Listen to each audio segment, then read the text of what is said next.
Bonjour les amis, bienvenue sur le blog j'adaptemamaison.com. Alors, pour le premier test du blog, je vous propose de tester un produit tout à fait original. Il s'appelle Memix. Il a été développé par une société entièrement française, basée à Orsay, donc en région parisienne. Il a pour but d'aider les personnes qui ont la mémoire défaillante à se rappeler des choses importantes comme la prise de médicaments, les rendez-vous chez les kinés, les rendez-vous avec l'infirmière qui vient faire les piqûres.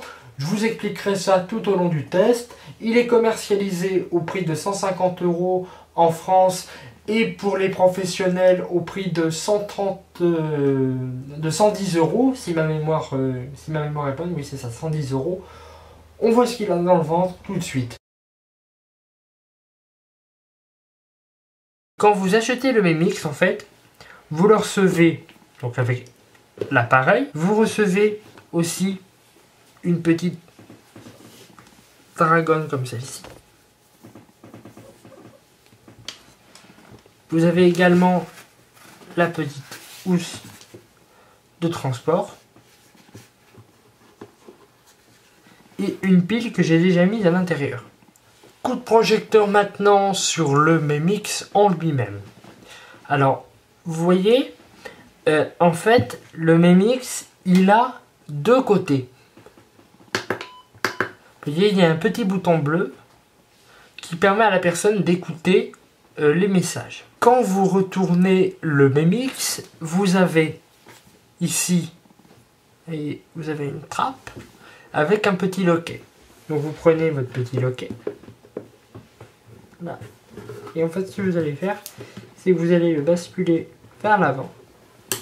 Et vous avez accès ici à l'interface de programmation du Memix. Quand on déverrouille le Memix, le loquet que je vous ai montré tout à l'heure, on accède à l'interface de programmation. Alors déjà, on a l'afficheur LCD qui est là, avec la date et l'heure. Et on a trois boutons. Exit, menu et OK. On a également deux flèches de défilement, un clavier de numérotation, une touche SOS et une touche record pour l'enregistrement. Je vais donc commencer par mettre sous tension le Memix. Je vais maintenant enfoncer la touche menu. L'écran s'allume avec la date et l'heure. Nous allons programmer un message unique qui est utilisé pour les anniversaires et les fêtes. Par exemple, je vais programmer ce message. Je vais dans le menu, j'appuie sur la flèche de défilement vers le bas, ici j'appuie sur OK. La date par défaut est celle du jour, je vais la laisser, j'appuie de nouveau sur OK.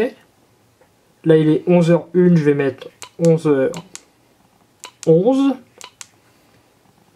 et j'appuie sur OK. On va me demander d'appuyer sur la touche Record ici. La touche Record se trouve au bas du Memix. C'est un gros bouton rouge, vous voyez ici. Je vais le maintenir enfoncé tout le temps de l'enregistrement. Et quand je vais relâcher la touche, voilà ce qui va se passer. Le Memix va rediffuser mon message. C'est la confirmation qu'il a bien été enregistré.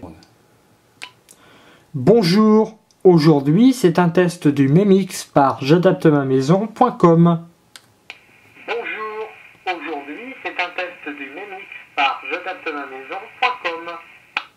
Voilà, c'est aussi simple que ça. Je vais maintenant attendre que le Memix sonne et je vais appuyer sur le gros bouton bleu que je vous ai montré tout à l'heure pour entendre le message que nous venons de programmer.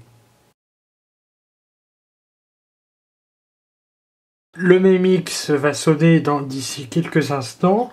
Quand la sonnerie va se déclencher, tout ce que j'aurai à faire, c'est appuyer sur ce petit bouton bleu pour écouter le message. Voilà, le Memix, vous l'entendez, sonne. J'appuie sur le bouton pour écouter le message. Bonjour, aujourd'hui c'est un test du Memix par j'adapte-ma-maison.com. Vous l'entendez vous-même, et ça c'est un petit défaut que j'ai remarqué sur le Memix en l'utilisant. La qualité du haut-parleur n'est vraiment pas très bonne. Et en plus, si vous le mettez à un volume assez élevé, c'est vraiment dommage parce que ça sature encore plus. Donc la qualité n'est vraiment pas très bonne. Mais on peut y remédier grâce, voyez, à la petite prise casque qu'on trouve sur le côté qui permet de brancher des écouteurs. Voici ma conclusion après un mois d'essai du Memix prêté par le constructeur. Alors, déjà, on va commencer par les points positifs. Il est très joli. Franchement, il a aussi de jolies couleurs. Les menus sont simplifiés. Il y a le petit bouton unique qui permet d'écouter le message. Et l'interface de programmation est très bien sécurisée par le loquet. Impossible de le forcer. La deuxième chose aussi, c'est qu'il est très léger, très discret. Et il a l'avantage d'être porté autour du cou grâce à la petite dragonne que je vous ai montré tout à l'heure. Ensuite, on va passer au point négatif. Il y en a un petit peu.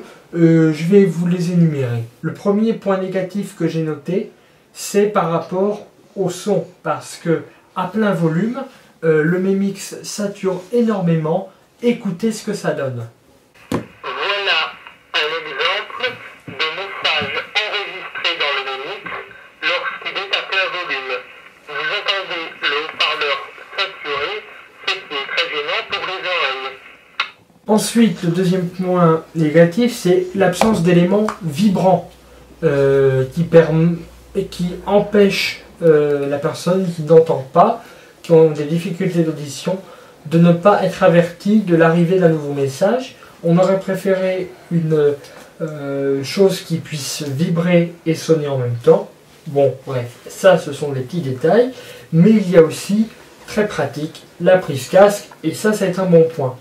Quand j'ai contacté le constructeur pour la dernière fois et que je lui ai posé la question s'il y a une deuxième génération de Memix qui va sortir, le constructeur m'a répondu que ce n'était pas à l'étude pour le moment parce que les prix étaient très compétitifs et que si on rajoutait des fonctions, on monterait en prix et le Memix serait commercialisé selon les estimations autour de 450 à 500 €, ce qui est très onéreux. Quant à moi, je vous retrouve pour une nouvelle vidéo sur le blog j'adapte-ma-maison.com. Je vous remercie de votre attention. Au revoir.